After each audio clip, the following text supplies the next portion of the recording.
One of the most frequent questions that I get asked from people is that people say that I fall in love with this person and I get too much attached to him or her, and it hurts both of us, right? It hurts me and to the other person.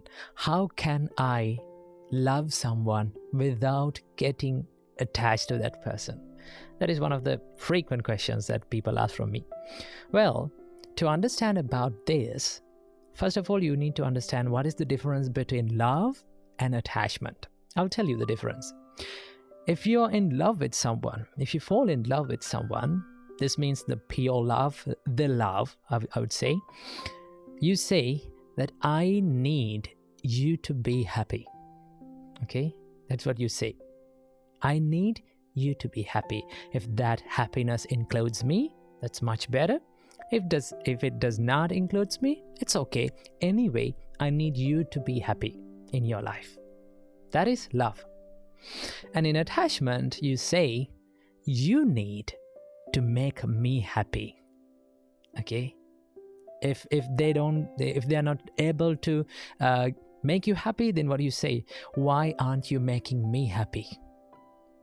Okay? The love you give to me and the things that you do to me is not enough. That's what you say. That is called attachment. Okay? So did you see the difference? That means in love, you think about other people's happiness. Okay? As a result of thinking other people's happiness or wishing other people's happiness, you get the same thing back. Okay? But in an attachment, you wish your own happiness. Only that. You become, it's a form of selfishness. Okay?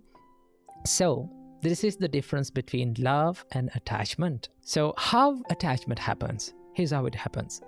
You see this person and you think like, oh, he or she is perfect for me. He's the best thing for me. And I want to be with that person forever. I need to be with him or her forever. I don't want to let that person go off my life.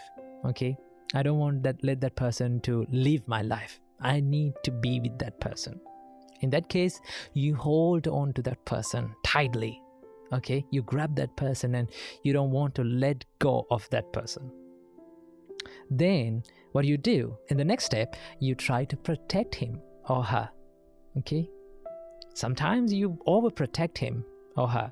So some people, they put restrictions. Okay, you should not use social media. You should not go and talk with other people, right? You should not come out of house. Remember, the more you try to hold on to someone's life, okay, and the more you try to control someone's life, chances are very, very high for you to lose that person.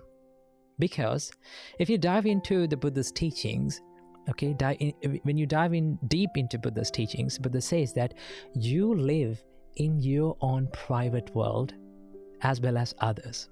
Okay? Same like you, other people are also living in their private world. You create your own private world. You create your own happiness. You create your own sadness. And everything that you create is created by yourself. Okay? Your world is created by yourself. So it goes same with others. Okay? They are living in their private world. Okay? Same as you like to be happy and same as you like to be free, those people around you likes to be happy and free. Okay? So what happens when you try to put restrictions on someone? What happens is they don't like it. Okay? No one likes to be totally under control of someone. Okay? They need to have some sort of freedom in their life. So chances are very high for you to lose that person if you try to protect and overprotect and hold on to it and hold on to that person. And you think like, I need to be with that person. And what happens next is you become afraid of losing that person. You think, what if this guy or this person leave me? Okay? What will happen to me? Okay? My whole world will be a disaster. Okay? Remember, the reality of life is no one in this world is permanent. Okay? everyone, everything, every experience in this life is subjected to change. That is the reality of life. So that is how attachment happens. But in love, you come to the reality. Okay? When you love someone correctly and purely without too much attachment, you come to this reality, to this real world. You know that these people around me are not going to live forever with me. It's not going to happen. Now, one of the things that Buddha advised us to remember every time, every single day, and every single time it is possible to remember, Buddha said, remember that everyone around you, okay, every person who loves you and who you love is going to leave you. Okay, you have to be separated from these people. I know it is painful. It is difficult to think because we love people, okay? We're afraid of losing them. But one day, in one way or another, okay, in sooner or later, this will happen. At least at the death, it will happen. So we have to leave these people around us. Okay, we are not going to live forever. So when you realize that, that is the reality. Okay, when you realize that, you come to the reality and think, okay, I have a very, very little time with these people. Actually, the life is short. Okay, if nothing happened to us, we will live only for maybe like 85 years. Who knows? Okay. So life is very short. Then you know that I'm not going to live with this person forever. So what do? You show your love, affection, kindness, and compassion to this person in the best way that you can in this little time, because you know that you have a very little time. Okay? So to love someone, you need to understand the reality of life. What is the reality of life? Everything is subjected to change. Okay? Everything is ever changing. That is called anicca in Buddhism. Okay? It is not permanent. It is impermanent. The second thing is that everyone in their own world is suffering. Okay? We suffer in our own private worlds, right? So we have our own private and personal sufferings. Same like that others also are suffering in their life. Okay? So if we expect that other people to fulfill all the needs and all the requirements 100% in our life, that's not going to happen.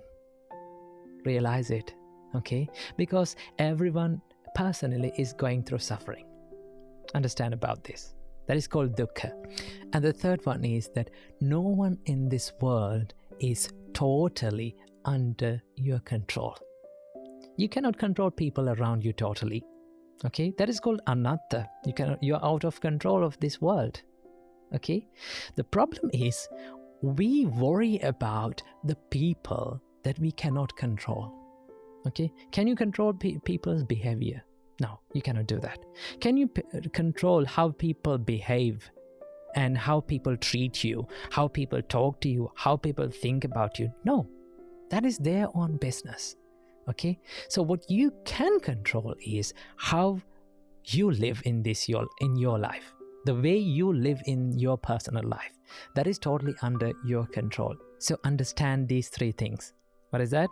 Everything is subjected to change. Everyone is suffering in their own worlds, and not everyone in this world is totally under your control. This is called the truth in this life. This is called the reality in this life. Once you understand this, you know and you will learn how to be compassionate on people. Okay? How to love people. And then you can wish, no matter what happens to you, if you stay with me or if you did not stay with me, it's okay. I wish the good of you. I wish the happiness of you. Okay? Then that love will never hurt you. Okay? But attachment, when you get too much attached to people, it will definitely hurt you. So wish the good for everyone. Wish the happiness on everyone. And then you will find the peaceness that you're seeking for in your life. Namo Buddhaya.